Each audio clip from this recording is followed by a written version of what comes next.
ready.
Police ಇಲಾಖೆ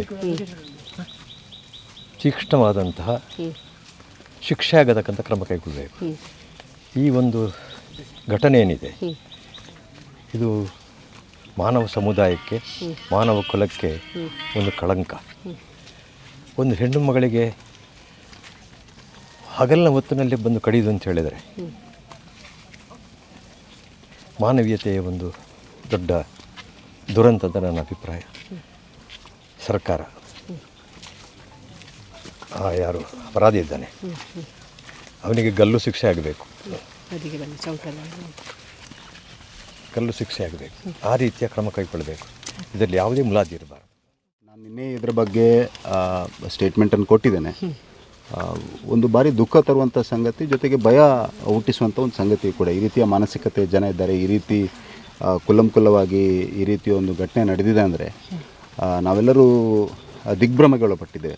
ಹಾಗಾಗಿ ನಾನು ಈ ಸಂದರ್ಭದಲ್ಲಿ ಒಂದು ಕುಟುಂಬದವರ ಜೊತೆ ನಾವೆಲ್ಲ ನಿಲ್ಲಬೇಕಾದ ಅವಶ್ಯಕತೆ ಇದೆ.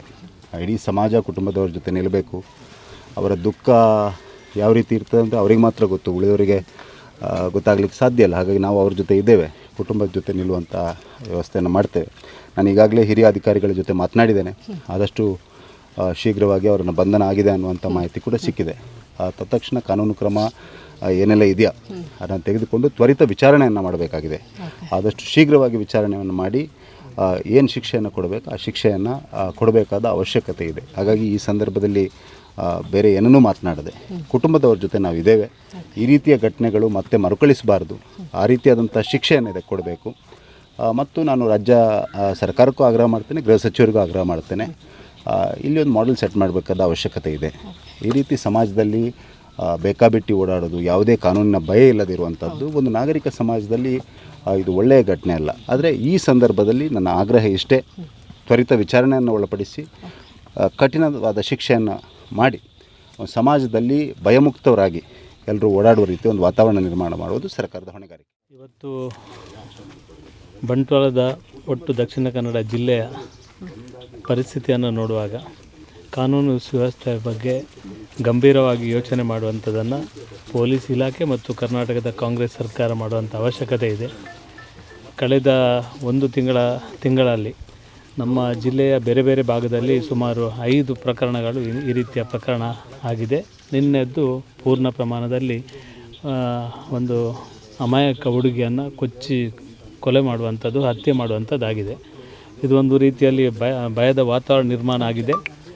ನಮ್ಮ ಜಿಲ್ಲೆಯಲ್ಲಿ ಈ ರೀತಿಯ ಭಯದ ವಾತಾವರಣ ಆಗೋದು ಸರಿಯಲ್ಲ. ಕೆಲವರ ಅಭಿಪ್ರಾಯ ಆ ಜಾತಿ, ಆ ಧರ್ಮ, ಈ ಧರ್ಮ, ಆ ವರ್ಗ, ಈ ವರ್ಗ ಇಲ್ಲ ಇರ್ಬೋದು. ಆದರೆ ನನ್ನ ಅನಿಸಿಕೆ, ನಮ್ಮ ಜಿಲ್ಲೆಯಲ್ಲಿ ಯಾವುದೇ ತಪ್ಪಾದರೂ ಅದು ತಪ್ಪೇ, ಅದನ್ನು ಸರಿ ಅಂತ ಹೇಳಲಿಕ್ಕೆ ಆಗೋದಿಲ್ಲ. ಇವತ್ತು ನಿನ್ನೆ ಏನು ಘಟನೆ ಆಗಿದೆ ಅದು 100ಕ್ಕೆ 100% ಮನುಷ್ಯ ಒಪ್ಪುವಂಥ ಸಂಗತಿ ಅಲ್ಲ. ಆ ಕುಟುಂಬದ ಈಗ ನಾವು ನೋಡಿದ್ದೇನೆ, ನಾನು ಬೆಳಿಗ್ಗೆಯಿಂದ ಪೋಸ್ಟ್ ಮಾರ್ಟಮ್ ಆಗುವ ಅಲ್ಲಿಂದ ಇಲ್ಲಿ ತನಕ ನಾನು ಬಂದಿದ್ದೇನೆ. ನನಗೆ ನೋಡುವಾಗ ಒಂದು ರೀತಿ ಬೇಸರ ಆಗ್ತದೆ. ಯಾಕೆಂದರೆ ಈ ರೀತಿಯ ಒಂದು ಬಡ ವರ್ಗದ, ಮಧ್ಯಮ ವರ್ಗದ ಮನೆಯಲ್ಲಿ ಹುಟ್ಟಿದಂಥ ಹುಡುಗಿ, ಕೆಲಸಕ್ಕೆ ಹೋದ ಹುಡುಗಿ ಮತ್ತೆ ವಾಪಸ್ ಮನೆಗೆ ಬರಲಿಲ್ಲ ಅಂತ ಹೇಳಿದರೆ ನಮ್ಮ ಪರಿಸ್ಥಿತಿ ಹೇಗುಂಟಂತ ಎಲ್ಲರೂ, ಇಡೀ ರಾಜ್ಯದ ಜನ ಅರ್ಥ ಮಾಡ್ಕೊಳ್ಬೇಕು. ವಿಶೇಷವಾಗಿ ರಾಜ್ಯದ ಗೃಹ ಸಚಿವರು ಪ್ರಿಯಾಂಕ ಖರ್ಗೆ ಅವರು ಅರ್ಥ ಮಾಡ್ಕೊಳ್ಬೇಕು. ನೀವು ಯಾವುದೇ ರಾಜ್ಯದ ಅಧಿಕಾರ ವಹಿಸಿಕೊಂಡ ದಿನದಿಂದ ನೀವು ಸಂಘಟನೆ, ಬೇರೆ ಸಂಗತಿಯ ಬಗ್ಗೆ ಯೋಚನೆ ಮಾಡ್ತೀರಿ ಹೊರತು ಈ ರಾಜ್ಯದ ಕಾನೂನು ಸುವ್ಯವಸ್ಥೆ, ಜನಸಾಮಾನ್ಯರ ಬದುಕಿನ ಬಗ್ಗೆ ನೀವು ಆಲೋಚನೆ ಮಾಡ್ತಾ ಇಲ್ಲ ಎನ್ನುವುದನ್ನು ನಾನು ಗಂಭೀರವಾಗಿ ಆರೋಪ ಮಾಡ್ತೇನೆ. ನಮ್ಮ ಜಿಲ್ಲೆಯ ಬಗ್ಗೆ ಕೂಡ ಗಂಭೀರವಾಗಿ ಆಲೋಚನೆ ಮಾಡದ ಕಾರಣ ಇವತ್ತು ಈ ಪರಿಸ್ಥಿತಿ ನಿರ್ಮಾಣ ಆಗಿದೆ. ಪ್ರತಿ ಸಲ ನಾವು ಹಿಂದೆ ಕೂಡ ಈ ರೀತಿಯ ಘಟನೆ ಆದಾಗ ಪೊಲೀಸ್ ಇಲಾಖೆ ಗಂಭೀರವಾಗಿ ಯೋಚನೆ ಮಾಡಬೇಕು, ಕಾನೂನು ಸುವ್ಯವಸ್ಥೆ ಬಗ್ಗೆ ಕಟ್ಟುನಿಟ್ಟಿನ ಕ್ರಮ ತಗೊಳ್ಬೇಕು ಅಂತ ನಾವು ಆಗ್ರಹವನ್ನು ಮಾಡಿದ್ದೆವು. ಇವತ್ತು ಅದರ ಬಗ್ಗೆ ಗಂಭೀರವಾಗಿ ಆಲೋಚನೆ ಮಾಡಿದ ಕಾರಣ ಈ ರೀತಿಯ ಪ್ರಕರಣ ಮತ್ತೆ ಆಗ್ತದೆ. ಇವತ್ತಾದರೂ ನಾನು ಒತ್ತಾಯ ಮಾಡ್ತೇನೆ, ಈ ಘಟನೆ ನಂತರ ಆದರೂ ಎಚ್ಚೆತ್ತುಕೊಂಡು ಸರ್ಕಾರ ಇದರ ಬಗ್ಗೆ ಗಂಭೀರವಾಗಿ ಕಾನೂನು ಸುವ್ಯವಸ್ಥೆಯ ಬಗ್ಗೆ ಗಂಭೀರವಾಗಿ ಆಲೋಚನೆ ಮಾಡಬೇಕು. ಜಿಲ್ಲಾ ಪೊಲೀಸ್ ಇಲಾಖೆ ಕೂಡ ಗಂಭೀರವಾಗಿ ಕಾನೂನು ಸುವ್ಯವಸ್ಥೆಯನ್ನು ಕಾಪಾಡುವ ನಿಟ್ಟಿನಲ್ಲಿ ಗಂಭೀರವಾಗಿ ಆಲೋಚನೆ ಮಾಡಬೇಕು ಅಂತ ಈ ಸಂದರ್ಭದಲ್ಲಿ ಹೇಳಲಿಕ್ಕೆ ಇಚ್ಛೆ ಪಡ್ತೇನೆ.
ನಿಮ್ಮ ಮಗಳು ಹರ್ಷನ ಕ್ಲಾಸ್ಮೇಟ್ ಲಾವಣ್ಯ ಜೊತೆಯಾಗಿ ಇದ್ದರು.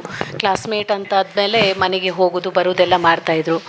ಹರ್ಷನ ಅಮ್ಮ ಬೇರೆ ಅಲ್ಲ, ಅವಳ ಅಮ್ಮ ಬೇರೆ ಅಲ್ಲ. ನಿಮ್ಮನ್ನು ಕೂಡ ತಾಯಿ ಅಂತ ಅವಳು ಪ್ರೀತಿ ಮಾಡ್ತಾಯಿದ್ಲು.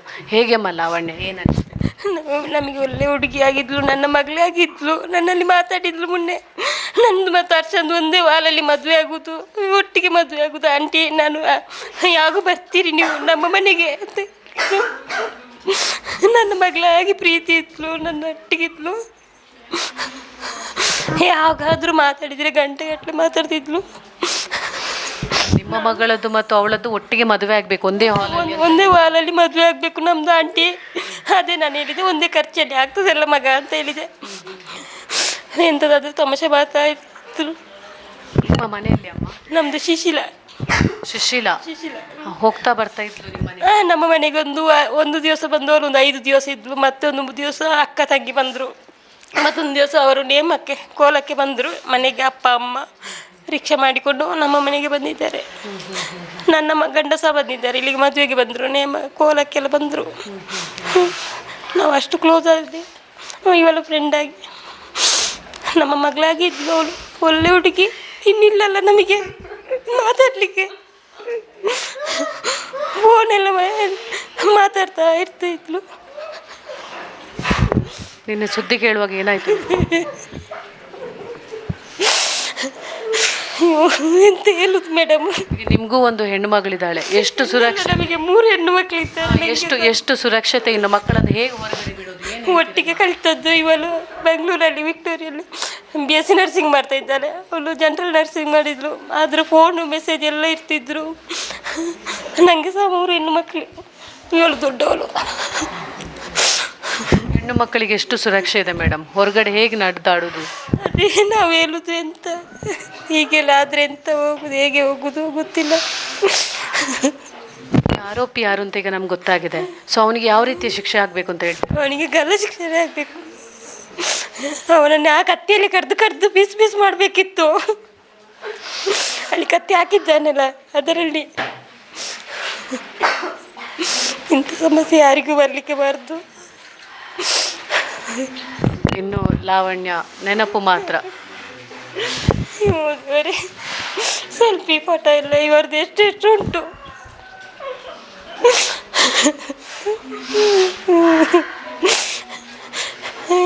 ಇವತ್ತು ಕೊನೆಯ ದಿವಸ ಒಮ್ಮೆ ಅವಳ ಮುಖ ನೋಡಿ ಹೋಗುವಂತೆ ನಾವು ಸಮಸ್ಯೆಯಲ್ಲಿ ಬಂದದ್ದು. ನಾವು ಶಿಶಿಲದಲ್ಲಿ ಒಂದು 7 ಗಂಟೆಗೆ ಹೊರಟ್ರೆ ಒಮ್ಮೆ ಮುಖ ನೋಡಿ ಹೋಗುವ. ಇನ್ನಿಲ್ಲಲ್ಲ ನಮಗೆ ಮಾತಾಡಲಿಕ್ಕೆ.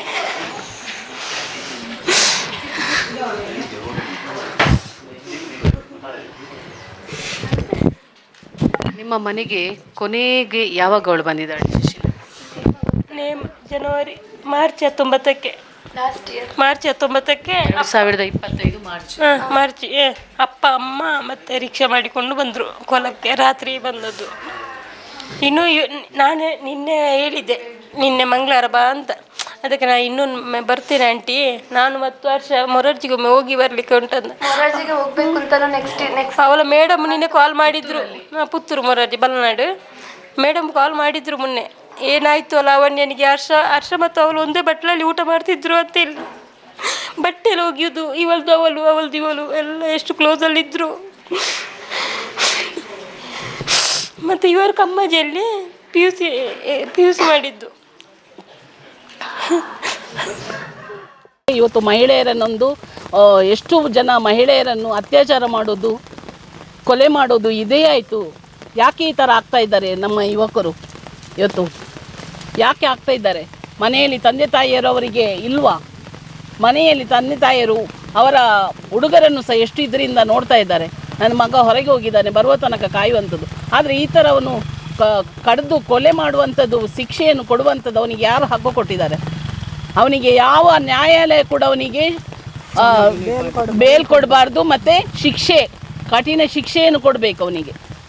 ಇಂದಿನಿಂದ ಯುವಕರು ಇವತ್ತು ಇದನ್ನೊಂದು ಪಾಠ ಅಂತ ಹೇಳಬೇಕು. ಯಾಕಂತ ಹೇಳಿದರೆ ಯುವಕರು ಇವತ್ತು ಡ್ರಗ್ಸ್ ಅದು ಇದು ಅಂತ ಹೇಳಿ ಎಲ್ಲ ಬೇಡದ ಒಂದು ಹವ್ಯಾಸಕ್ಕೆ ಬಲಿಯಾಗ್ತಾ ಇದ್ದಾರೆ. ಇವತ್ತು ಅದನ್ನು ನಿಲ್ಲಿಸುವಂಥ ಕಾರ್ಯ ಆಗಬೇಕು. ಇವತ್ತು ಸ್ಥಳವಾದಂಥ ಬೀಚ್ ರೋಡ್ನಲ್ಲಿ ಹತ್ಯೆಯಾಗಲು ಒಂದು ಹೆಣ್ಮಗಳ ಮೇಲೆ ಆಗಿರ್ತಕ್ಕಂಥ ಹಲ್ಲೆ ಇದೆಲ್ಲ ಅದು ಖಂಡನೀಯವಾಗಿರ್ತಕ್ಕಂಥದ್ದು.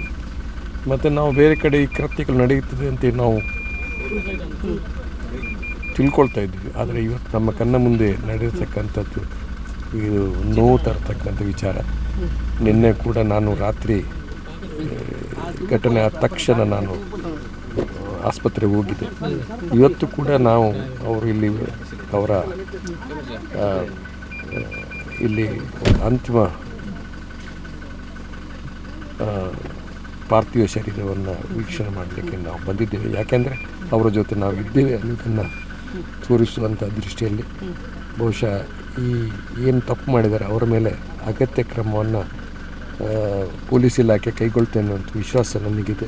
ಈಗಾಗಲೇ ಪೊಲೀಸ್ ಇಲಾಖೆ ಕಾರ್ಯಪ್ರವೃತ್ತ ಆಗಿದೆ. ಈ ಘಟನೆ ಆಗಿರ್ತಕ್ಕಂಥದ್ದು ಸಾಮಾಜಿಕ ಜಾಲತಾಣದಲ್ಲಿ ವೈರಲ್ ಆಗಿದೆ. ಆದ್ದರಿಂದಾಗಿ ಅವನ ಚರ್ಯೆ ಮತ್ತು ವ್ಯಕ್ತಿ ಯಾರು ಅಂತ ಹೇಳೋದನ್ನು ಸ್ವಲ್ಪ ಊಹಾಪೋಹ ಮಾಡಲಿಕ್ಕೆ ಅವಕಾಶ ಇಲ್ಲದೇ ಇರತಕ್ಕಂಥದ್ದು ಕೂಡ ಇದೆ. ಆದ್ದರಿಂದ ಅತಿ ಶೀಘ್ರದಲ್ಲಿ ಇದನ್ನು ಮಾಡ್ತಾ ಇದ್ದಾರೆ. ಸರ್ಕಾರ ಅದಕ್ಕೆ ಸ್ಪಂದಿಸ್ತದೆ. ಕುಟುಂಬಕ್ಕೆ ಪರಿಹಾರ ಕೊಡ್ತಕ್ಕಂಥದ್ದು ಸರ್ಕಾರ ನೋಡ್ಕೊಳ್ತದೆ. ಮುಂದಿನ ದಿವಸಗಳಲ್ಲಿ ಇಂತಹ ಘಟನೆಗಳು ಮರುಕಳಿಸಬಾರ್ದು. ಇಲ್ಲಿ ಪಕ್ಷಾತೀತವಾಗಿ ಧರ್ಮಾತೀತವಾಗಿ ಹೋರಾಟ ಮಾಡುವಂಥ ಅಗತ್ಯ ಇದೆ. ಎಲ್ಲರ ಮನೆಯಲ್ಲೂ ಕೂಡ ಹೆಣ್ಣು ಮಕ್ಕಳು ಇರೋದ್ರಿಂದ ಸೊ ಈ ಬಗ್ಗೆ ಅಗತ್ಯ ಕ್ರಮಕ್ಕಿಂತಲೂ ಕಠಿಣ ಕ್ರಮಕ್ಕೆ ತಾವು ಒತ್ತಾಯಿಸಬೇಕು ಅಂತ ಸರ್ಕಾರವನ್ನು. ಕಠಿಣ ಕ್ರಮ ಕೈಗೊಳ್ಳಬೇಕು ಅಂತ ನಾನು ಒತ್ತಾಯಿಸ್ತಾ ಇದ್ದೀನಿ. ಆದರೆ ವರ್ತಮಾನ ಸಂದರ್ಭದಲ್ಲಿ ಘಟನೆಗಳು ಕೆಲವರು ಆಯಿತು. ಆದರೆ ಕೆಲವಾರು ವಿಚಾರಗಳಲ್ಲಿ ಇವತ್ತು ಜಿಲ್ಲೆ ಒಂದು ಸ್ವಲ್ಪ ಯೋಚನೆಯಿಂದ ದೂರ ಉಳಿದಿದೆ. ಆದರೆ ಹೆಣ್ಮಕ್ಳ ಮೇಲೆ 2-3 ಪ್ರಕರಣಗಳಾಗಿದೆ. ಖಂಡಿತವಾಗಿ ಒಳ್ಳೆಯ ಪೊಲೀಸ್ ಅಧಿಕಾರಿಗಳು ನಮ್ಮ ಜಿಲ್ಲೆಯಲ್ಲಿದ್ದಾರೆ ಅನ್ನುವಂಥದ್ದು ತಮಗೆಲ್ಲ ಗೊತ್ತಿರತಕ್ಕಂಥದ್ದು. ಅವರು ಖಂಡಿತ ಕಠಿಣ ಕ್ರಮವನ್ನು ಕೈಗೊಳ್ತಾರೆ. ಮುಂದೆ ಇಂಥ ಕೃತ್ಯ ಆಗದಂತೆ ಎಚ್ಚರ ವಹಿಸ್ತಾರೆ ಅಂತ ನಮಗೆ ವಿಶ್ವಾಸ ಇದೆ. ನಿನ್ನೆಯ ಯಾವ ಹೆಣ್ಮಗಳ ಕೊಲೆಯಾಗಿದೆ, ಇಡೀ ದಕ್ಷಿಣ ಕನ್ನಡ ಜಿಲ್ಲೆ ಕರಾವಳಿಯ ಜನ ಭಾಳ ದುಃಖದಿಂದ ಇದ್ದಾರೆ. ಆದರೆ ಕೆಲವೊಂದು ಜನ ಸಾಮಾಜಿಕ ಜಾಲತಾಣದಲ್ಲಿ ಈ ಹೆಣ್ಮಗಳ ಕೊಲೆಯನ್ನು ವಿಜೃಂಭಿಸಿ ಕೊಲೆ ಮಾಡಿದವ ಬಜರಂಗ ದಳದ ಕಾರ್ಯಕರ್ತ, ಅವನು ಹಿಂದೂ ಸಂಘಟನೆಯ ಕಾರ್ಯಕರ್ತ ಎಂಬ ರೀತಿಯಲ್ಲಿ ಸುಳ್ಳು ಸುದ್ದಿಗಳನ್ನು ಹಬ್ಬಿಸಿ ಪ್ರಚೋದನೆಗೆ ಕೊಡುವಂಥ ಕಾರ್ಯವನ್ನು ಇವತ್ತು ಮಾಡ್ತಾ ಇದ್ದಾರೆ. ನಾನು ಬಲವಾಗಿ ನಮ್ಮ ಗೃಹ ಮಂತ್ರಿಗಳಿಗೆ, ಇಲ್ಲಿಯ ಉಸ್ತುವಾರಿ ಸಚಿವರಿಗೆ, ಪೊಲೀಸ್ ಇಲಾಖೆಗೆ ಹೇಳ್ತಾ ಇದ್ದೀನಿ, ಯಾವ ಇವತ್ತು ಜವಾಬ್ದಾರಿ ವಹಿಸಿಕೊಂಡು ಇವತ್ತು ಸರ್ಕಾರ ನಡೆಸ್ತಾ ಇದೆ ಕಾಂಗ್ರೆಸ್ ಸರ್ಕಾರ, ಈ ಕಾಂಗ್ರೆಸ್ ಸರ್ಕಾರದ ಒಬ್ಬರು ಪ್ರಮುಖರು ಶೈಲಜಾ ಅಮರನಾಥ್ ಅವರು ತನ್ನ ಸೋಷಿಯಲ್ ಮೀಡಿಯಾದಲ್ಲಿ ಈ ಹೆಣ್ಮಗಳನ್ನು ಹತ್ಯೆಯ ಜೊತೆಗೆ ಇದನ್ನು ಹತ್ಯೆ ಮಾಡಿದವ ಹಿಂದೂ ಕಾರ್ಯಕರ್ತ ಬಜರಂಗ ದಳದವನು ಅಂತ ಹೇಳಿ ಇದನ್ನು ಬಿಂಬಿಸಿಕೊಂಡು ನಾಟಕ ಮಾಡ್ತಾ ಇದ್ದಾರಲ್ಲ. ಕಣ್ಣೆದುರೊಬ್ಬಳು ಹೆಣ್ಮಗಳ ಹತ್ಯೆ ಆಗಿದೆ, ದಾರುಣವಾಗಿ ಹಾಡುವಾಗಲೇ ಕೊಲೆ ಮಾಡಿದ್ದಾರೆ. ಇದನ್ನು ಖಂಡಿಸುವುದರ ಬದಲು ಇವನ ಯಾರು ಕೊಂದಿದ್ದಾನೆ ಅವನ ಮೇಲೆ ಕ್ರಮ ತೆಗೆದುಕೊಳ್ಳುವ ಹೇಳಿಕೆಯನ್ನು ಕೊಡುವ ಬದಲು ಇವತ್ತು ಬಜರಂಗ ದಳದ ಹೆಸರನ್ನು ಸೇರಿಸಿಕೊಂಡು ವಿಜೃಂಭಿಸುತ್ತಿರುವುದು, ಇದು ಇವತ್ತು ನಾಗರಿಕ ಸಮಾಜ ಇವರ ಮಾನಸಿಕತೆಯನ್ನು ಅರ್ಥ ಮಾಡಿಕೊಳ್ಳಬೇಕು. ಬಹುಶಃ ಇಡೀ ಕರಾವಳಿಯ ಜನ ತಾಯಂದಿರ ಮುಂದೆ ಶೈಲಜಾ ಅಮರನಾಥ್ ಅವರು ಬಂದು ಕ್ಷಮೆಯನ್ನು ಕೇಳಬೇಕು. ಆ ರೀತಿಯ ಒಂದು ಘೋರ ಅಪಚಾರ ಅನ್ಯಾಯವನ್ನು ಇವತ್ತು ಕೆಲವೊಂದು ಸಾಮಾಜಿಕ ಜಾಲತಾಣದಲ್ಲಿ ಇವತ್ತು ಮಾಡ್ತಾ ಇದ್ದಾರೆ. ಅದಕ್ಕೋಸ್ಕರ ನಾನು ಪೊಲೀಸ್ ಇಲಾಖೆಗೆ ಹೇಳ್ತಾ ಇದ್ದೀನಿ, ತಕ್ಷಣ ಶೈಲಜಾ ಅಮರನಾಥ್ ಇರ್ಬೋದು ಮತ್ತು ಯಾರ್ಯಾರು ಸಾಮಾಜಿಕ ಜಾಲತಾಣದಲ್ಲಿ ಬೇರೆ ಬೇರೆ ರೀತಿಯಲ್ಲಿ ಇದನ್ನು ಬಿಂಬಿಸುವಂಥ ಕೆಲಸವನ್ನು ಮಾಡಿದ್ದಾರೆ ಅವರ ಎಲ್ಲರ ವಿರುದ್ಧ ಕೇಸ್ ದಾಖಲು ಮಾಡಿಕೊಂಡು ಕ್ರಮ ತೆಗೆದುಕೊಳ್ಳಬೇಕು ಅಂತೇಳಿ ಈ ಸಂದರ್ಭದಲ್ಲಿ ಆಗ್ರಹ ಮಾಡ್ತೀನಿ. ಜೈಲಿಗೂ ಹೋಗ್ತಾರೆ ಅಂತೇಳಿ ನಾವು ಕೇಳಿಪಟ್ಟಿದ್ದೇವೆ ಲಾಯರ್ಗಳು. ಆದರೆ ಅವರಿಗೂ ಮಕ್ಕಳಿದ್ದಾರೆ. ಇಂಥದ್ದು ನಮ್ಮ ದಕ್ಷಿಣ ಕನ್ನಡ ಜಿಲ್ಲೆಯಲ್ಲಿ ನಡೆಯೋದಾಗೆ ಇನ್ನು ಮುಂದಕ್ಕೆ ಆಗಬಾರ್ದು. ಅವನಿಗೂ ನಮ್ಮ ಲಾಯರ್ಗಳು ಎಷ್ಟೋ ಜನ ಇದು ಕಲ್ತಿದ್ದಾರೆ, ಅವನಿಗೂ ಶಿಕ್ಷೆ ಸಿಗಲೇಬೇಕು ಅಂತ ಹೇಳಿದರೆ ಖಂಡಿತವಾಗಿ ನಮ್ಮ ಇದು ಸುವ್ಯವಸ್ಥೆ ಹಾಳಾಗೋದಿಲ್ಲ. ಯಾಕಂತ ಹೇಳಿದರೆ ಇವತ್ತೇನಾಗಿದೆ, ನಾನು ಕಡಿದ್ರೂ ನನಗೆ ನಾಳೆ ಬೇಲ್ ಸಿಗುತ್ತದೆ, ನಾನು ಹೊರಗೆ ಬರ್ತೇನೆ ಅಂತ ಹೇಳುವಂಥ ಸ್ಥಿತಿಗೆ ತಲುಪಿದ್ರಿಂದ ನಮ್ಮ ನ್ಯಾಯಾಲಯ ಕೂಡ ಇದನ್ನು ಗಮನಿಸಬೇಕು. ಯಾಕಂತ ಹೇಳಿದರೆ ಅವನದ್ದು ಪ್ರೂಫ್ ಸಮೇತ ಸಿಕ್ಕಿದ್ದಾನೆ ಅವನು. ಹಾಗಾದರೆ ಯಾವರನ್ನು ಕೇಳುವ ಅಗತ್ಯ ಇಲ್ಲ. ಫಸ್ಟಿಗೆ ನಮ್ಮ ಜಿಲ್ಲೆಯಲ್ಲಿ ನಮ್ಮ ನ್ಯಾಯಾಲಯವನ್ನೇ ಸುಧಾರಿಸಬೇಕು ಅಂತ ಹೇಳಲಿಕ್ಕೆ ಇಚ್ಛೆ ಪಡ್ತೇನೆ. ಯಾಕಂತ ಹೇಳಿದರೆ ಆ ಜಡ್ಜ್ ಸೀಟಲ್ಲಿ ಕೂತಾಗ ಅವರಿಗೆ ನ್ಯಾಯ ಕೊಡೋದೇನು ದೊಡ್ಡ ವಿಷಯ ಅಲ್ಲ, ಆದರೆ ತಿಳ್ಕೊಳ್ಬೋದು. ಇಂಥ ಅವರ ಮನೆಯಲ್ಲೂ ಹೆಣ್ಣು ಮಕ್ಕಳು ಇರ್ಬೋದು. ಅವನಿಗೆ ಕಠಿಣ ಶಿಕ್ಷೆ ಆಗಲೇಬೇಕು, ಕೊಡಲೇಬೇಕು. ಒಬ್ಬನಿಗೆ ಕೊಟ್ಟರೆ ಮತ್ತೊಬ್ಬ ನಡೆಸುವುದಿಲ್ಲ ಇಂಥ ಕೃತ್ಯ. ಸರಿಯಾದ ಶಿಕ್ಷೆ ಸಿಕ್ಕಲಿಲ್ಲ ಅಂತ ಅನ್ಕೊಳ್ಳಿ, ಆಗ ನಿಮ್ಮ ಮುಂದಿನ ನಡೆ ಏನು? ಸರಿಯಾದ ಶಿಕ್ಷೆ ಕೊಡದಿದ್ರೆ ಊರೇ ಪಾಠ ಕಲಿಸ್ತಾರೆ. ಯಾಕಂತ ಹೇಳಿದ್ರೆ ಕಲ್ಲಿನಿಂದ ಹೊಡೆದಾದ್ರೂ ಸಾಯಿಸ್ತಾರೆ. ಇಲ್ವಾ ನಾವೆಲ್ಲ ಮಹಿಳೆಯರು ಒಗ್ಗಟ್ಟಾಗಿ ಪ್ರತಿಭಟನೆಯನ್ನು ಮಾಡ್ತೇವೆ. ಇದ್ರ ಮುಂದೆ ನಾವು ಹೇಳೋದಿಷ್ಟೇ, ಅವನಿಗೆ ಶಿಕ್ಷೆ ಆಗಲೇಬೇಕು. ಅವ ಯಾವ ಜಾತಿ ಧರ್ಮದವನ್ನೇ ಆಗಿರಲಿ. ಇನ್ನು ಮುಂದಕ್ಕೆ ಮಹಿಳೆಯರೇ ಹೋರಾಟ ಮಾಡೋ ಪರಿಸ್ಥಿತಿಗೆ ನಾವು ನಿಲ್ತೇವೆ. ಎಸ್ ವೀಕ್ಷಕರೇ, ಇದು ನಮ್ಮ ದಕ್ಷಿಣ ಕನ್ನಡ ಜಿಲ್ಲಾ ಕಾಂಗ್ರೆಸ್ ಮಹಿಳಾ ಮಣಿಗಳ ಮಾತಾಗಿದೆ. ಯಾಕಂತ ಹೇಳಿದ್ರೆ ಈ ವ್ಯಕ್ತಿ ವಿತ್ ಪ್ರೂಫ್, ಎಲ್ಲ ಪ್ರೂಫ್ ಈ ಒಂದು ಸಿಕ್ಕಿರುವಂಥದ್ದು, ಇವನೇ ಕಡ್ದಿರುವಂಥದ್ದು ಕೂಡ ಪ್ರೂವ್ ಆಗಿದೆ, ಇವಾಗ ಅರೆಸ್ಟ್ ಕೂಡ ಆಗಿರುವಂಥದ್ದು. ಹಾಗಾಗಿ ಇವನನ್ನು ಸಾರ್ವಜನಿಕವಾಗಿ ಗಲ್ಲಿಗೇರಿಸಬೇಕು ಅಥವಾ ಅವನನ್ನು ಎನ್ಕೌಂಟರ್ ಮಾಡಬೇಕು ಸಾರ್ವಜನಿಕವಾಗಿ. ಒಂದು ವೇಳೆ ಕಾನೂನಲ್ಲಿ ನ್ಯಾಯ ಸಿಕ್ಕಿಲ್ಲ ಅಂತಾದರೆ ಯಾವ ಲಾಯರ್ ಕೂಡ ಈ ಒಂದು ಕೇಸನ್ನು ಕೈಗೆತ್ತಿಕೊಳ್ಳಬಾರ್ದು. ಯಾಕೆ ಅಂತ ಹೇಳಿದರೆ ಪ್ರತಿಯೊಬ್ಬ ಲಾಯರ್ನ ಮನೆಯಲ್ಲೂ ಕೂಡ ಒಂದು ಹೆಣ್ಣು ಮಕ್ಕಳಿದ್ದಾರೆ ಅನ್ನುವಂತಹ ಮಾತನ್ನು ಈ ಮಹಿಳೆಯರು ಹೇಳಿದ್ದಾರೆ. ಅಷ್ಟು ಮಾತ್ರ ಅಲ್ಲ, ಒಂದು ವೇಳೆ ಕಠಿಣವಾದ ಕಾನೂನು ಶಿಕ್ಷೆ ಅವನಿಗೆ ಸಿಕ್ಕಲಿಲ್ಲ ಅಂತ ಆದರೆ, ಬೇಲ್ ಮುಖಾಂತರ ಅವನು ಎಲ್ಲಿಯಾದ್ರೂ ಹೊರಗಡೆ ಬಂತು ಅಂತಾದರೆ ನಾವೆಲ್ಲರೂ ಅವನನ್ನು ಕಲ್ಲಿನಲ್ಲಿ ಹೊಡೆದು ಸಾಯಿಸ್ತೇವೆ. ಇಲ್ಲ ಅಂತ ಹೇಳಿದರೆ ಅದಕ್ಕೆ ಸರಿಯಾದ ಕಾನೂನು ಶಿಕ್ಷೆ ಸಿಗಲಿ. ಇಲ್ಲ ಅಂತ ಹೇಳಿದ್ರೆ ನಾವು ಅವನನ್ನು ಇಲ್ಲಿ ಖಂಡಿತವಾಗಿ ನಾವು ಈ ಬಗ್ಗೆ ನಾವು ಕಠಿಣವಾದ ಉಗ್ರವಾದ ಹೋರಾಟವನ್ನು ಮಾಡ್ತೇವೆ ಅನ್ನುವಂತಹ ಮಾತನ್ನು ಹೇಳಿದ್ದಾರೆ.